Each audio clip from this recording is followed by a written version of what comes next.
অবরোধ করছো? আমাদের স্কুলে শিক্ষক লাগবে।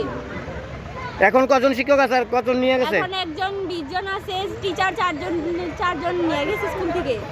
টিচার কজন আছে বর্তমানে? টিচার বর্তমান 4 জন আছে। আর স্টুডেন্ট 120 জন আছে। 4 জন ছিল, এখান থেকে একজন আরো নিয়ে দিতেছে। তোমাদের দাবি কি? তোমরা কেন রাস্তা অবরোধ করছো? আমাদের দাবি হলো আমাদের স্কুলে শিক্ষক না, শিক্ষক দিতে হবে। একজন ছিল, 4 জন আছে, এখন আরেকজন নিয়ে দিতেছে। আর আমরা তো শিক্ষক লাগবো।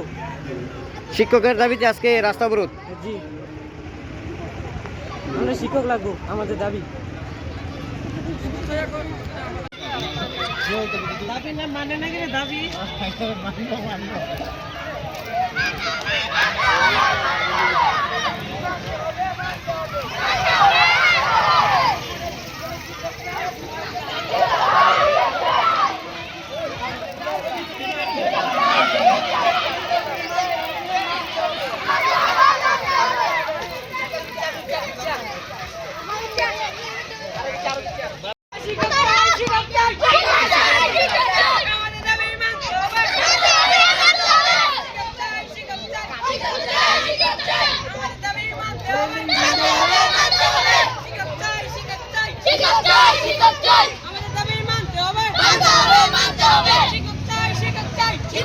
শিক্ষক চাই, আমাদের দাবি মানতে হবে।